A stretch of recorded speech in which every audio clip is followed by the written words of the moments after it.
Hosanna hosanna hosanna ministries వారు నిర్వహించు నూతన సంవత్సరపు ఆరాధన నూతన సంవత్సరపు ఆరాధన 2024 డిసెంబర్ 31వ తేదీ మంగళవారం రాత్రి 8 గంటల నుండి. స్థలం హోసన్నా మందిర్, చింతలకట్ట రోడ్, యనమలకుదురు, విజయవాడ. ఈ నూతన సంవత్సరపు ఆరాధనయందు దైవజనులు పాస్టర్ రమేష్ గారు వాక్య పరిచర్య చేసి నూతన గీతం ఆలపించుదురు. నీ హృదయంలో ఉన్న అభిలాష, నీ హృదయంలో ఉన్న ఆ కోరిక నువ్వు రీచ్ అవ్వడానికి నువ్వు కష్టపడుతున్నావు. కానీ ఈ సంవత్సరం ప్రారంభాన నా దేవుడు మొదటి గడిలో నీతో చెప్తున్నాడు, నేను నిన్ను నా దక్షిణ హస్తం చాచి నిన్ను హెచ్చిస్తాను. నూతన గీతం పాడుకుంటూ నూతన వాగ్దానం పొందుకొని నూతన సంవత్సరములో ప్రవేశించుదాం రండి. ఆశతో రండి. ఆత్మీయ మేలులు పొందండి. వివరాలకు సంప్రదించండి. హోసన్నా మందిర్, చింతలకట్ట రోడ్, యనమలకుదురు, విజయవాడ.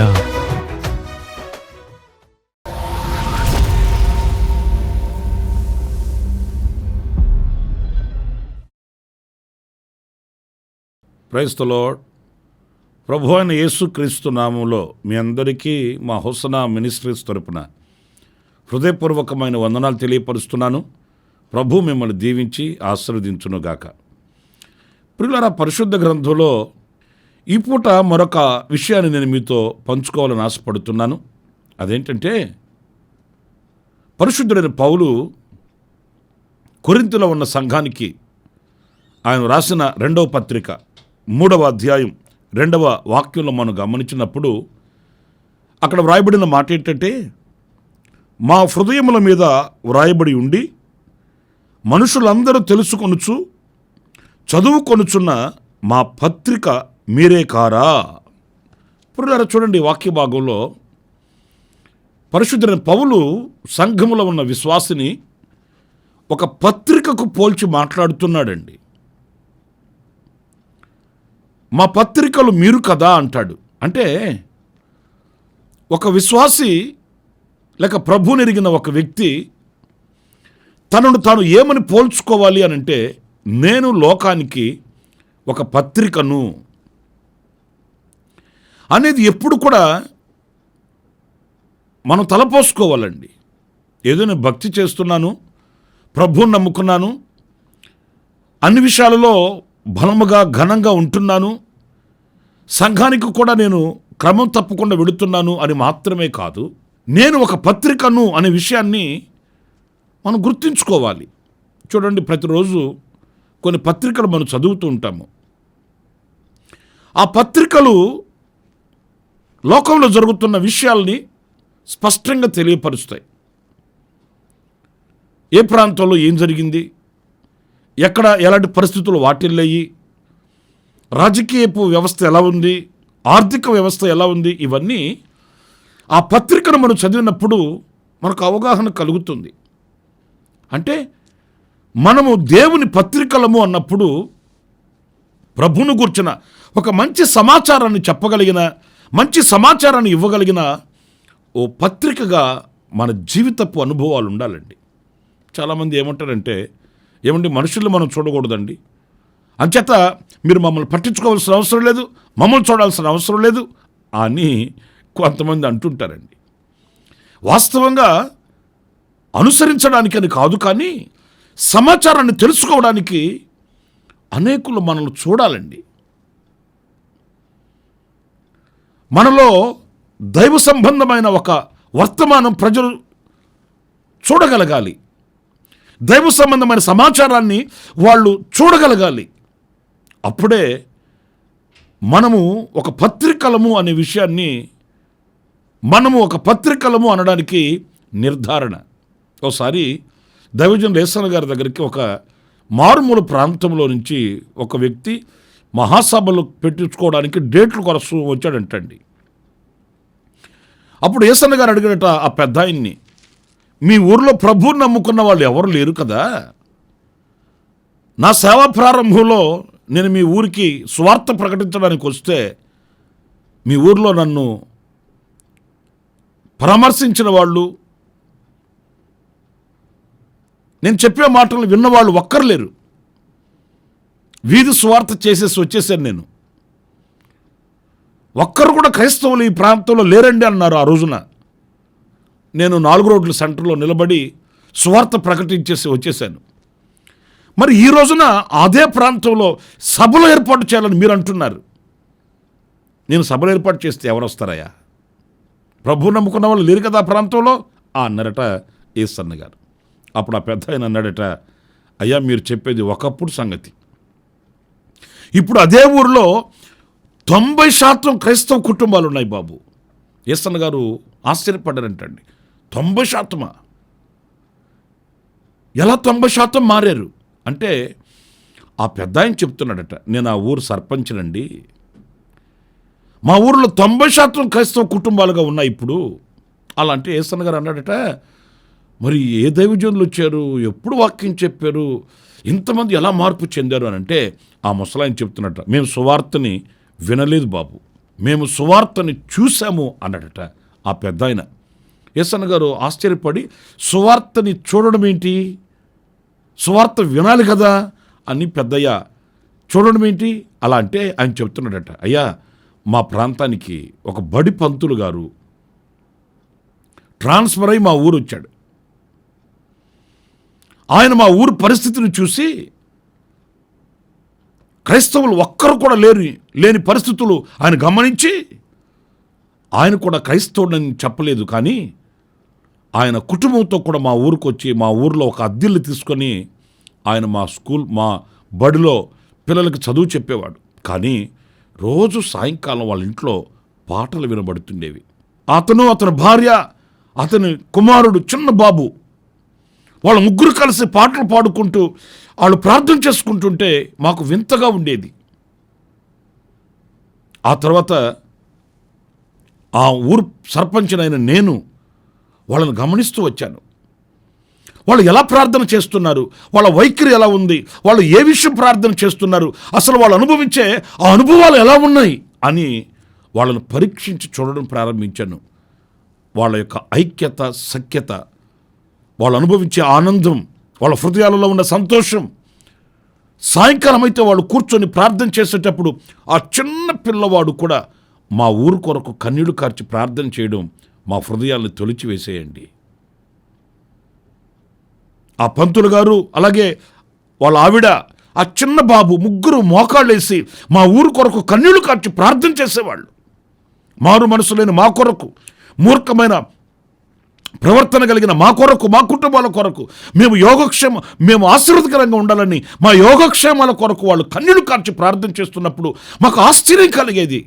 వాళ్ళ ప్రవర్తనను చూసి, వాళ్ళలో ఉన్న ఆ ప్రేమ దృక్పథమైన అనుభవాలను చూసి మేము ఒక్కొక్కరమే ప్రభు దగ్గరికి నడిపించబడ్డాము. ఇప్పుడు మా ఊర్లో 90% క్రైస్తవులుగా ఉన్నామండి. నా ప్రియమైన సహోదరులారా చూడండి, పరిశుద్ధుడైన పౌలు అంటాడు, మీరు పత్రికలు. నిజమే, మనల్ని చూసిన వాళ్ళు మనల్ని చదవాలి, మనల్ని చదివిన వాళ్ళు క్రీస్తులో ఉన్న మంచి సమాచారాన్ని తెలుసుకోవాలి. ప్రియులారా, ఒక పత్రికను మనం చదివితే మనకు సమాచారం తెలుస్తుంది కదా. మరి మనం క్రీస్తు పత్రికలము అయినప్పుడు ఆ క్రీస్తులో ఉన్న సమాచారం, ఆయన ప్రేమను గూర్చి, ఆయన విశ్వాసమును గూర్చి, ఆయన పరిశుద్ధతను గూర్చి, ఆయన మనకు ఏమి అనుగ్రహించాడు, ఏమి అనుగ్రహించబోతున్నాడు అనే ఆ మంచి సమాచారానికి మనము పునాదిగా ఉండాలండి. ఈరోజు అనేకులను మనం గమనించినప్పుడు ఏదో ఒక మతాన్ని పుచ్చుకున్నాను అన్నట్లుగా కనబడుతున్నారు. నేను క్రైస్తవ లోకంలో గనుడను అన్నట్లుగా కనబడుతున్నారు. కానీ వాళ్ళ దగ్గర నేర్చుకోవడానికి ఏమి కనిపించట్లేదండి. వాళ్ళ దగ్గర క్రీస్తును గురించిన శుభ సమాచారం ఏది కూడా మనకు కనిపించట్లేదండి. నా ప్రియమైన సహోదరులారా, ఇంకో మాట చెప్పనా, పత్రిక హెచ్చరికల్ని తెలియపరుస్తుందండి. సమాచారాన్ని తెలియపరచడం మాత్రమే కాదు, జాగ్రత్తలు, హెచ్చరికలు పత్రికల్లో మనం చదవగలుగుతామండి.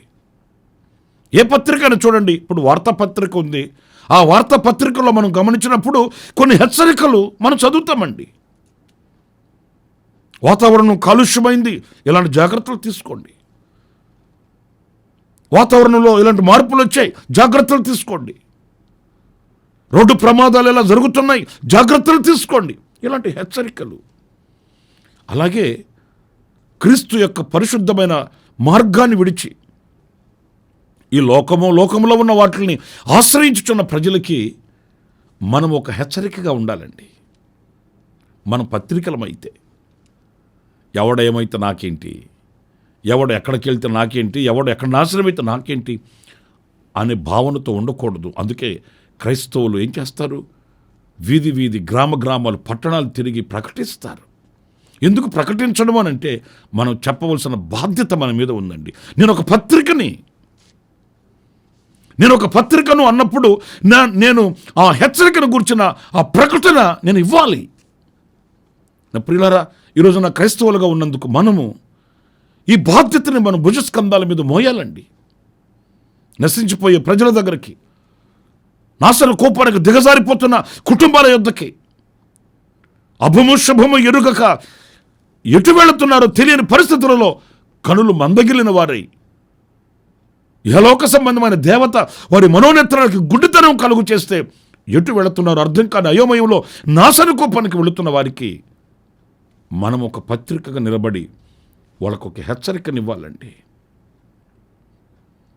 ప్రియమైన దేవుని బిడ్డలారా, ఇంచుమించు 120 సంవత్సరాలు నోవాహు ప్రకటన చేశాడట, హెచ్చరించాడట.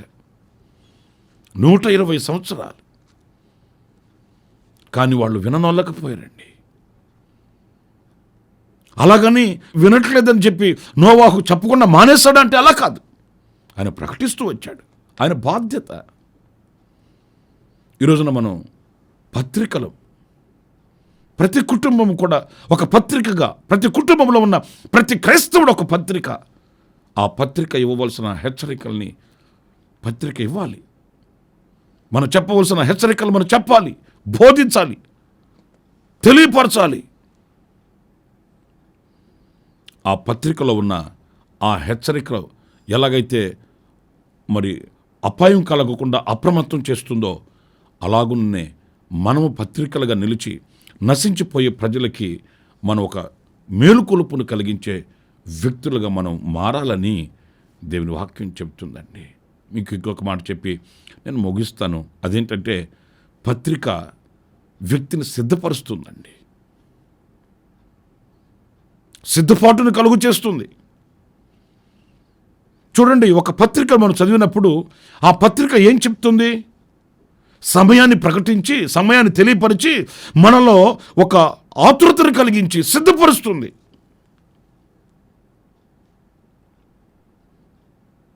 లోకంలో కూడా మనం చూస్తుంటామండి, కొన్ని పత్రికలు మనం చదువుతుంటాము. ఆ పత్రికలు మనకు పిలుపునిస్తుంటాయి. గొప్ప ఘనమైన కార్యక్రమం, వివాహమే కానివ్వండి, అలాగే ఒక చక్కటి ఇల్లు కట్టుకున్నాను, ఆ ప్రారంభోత్సవానికి కానివ్వండి, ఇలాగా ఒక పత్రిక మన ఇంటికి వచ్చినప్పుడు ఆ వివాహ పత్రికనే కానివ్వండి, లేక మన ఆహ్వాన పత్రికనే కానివ్వండి, లేక వార్తాపత్రికనే కానివ్వండి, ఇలా పత్రిక అని పేరు పెట్టబడిన వాటిని చూడండి, ఆ కార్యక్రమానికి మనం సిద్ధపరుస్తాయి. ప్రియమైన దేవుని బిడ్డలారా, ఒక మాట చెప్తాను. నేను ఒక పత్రికను అన్నప్పుడు నేను అనేకులు సిద్ధపరిచే ఒక పత్రికగా ఉండాలండి. ప్రభు రాకడ కొరకు, ప్రభు మహిమ కలిగిన రాకడ కొరకు అనేకులను సిద్ధపరచగలిగిన పత్రిక.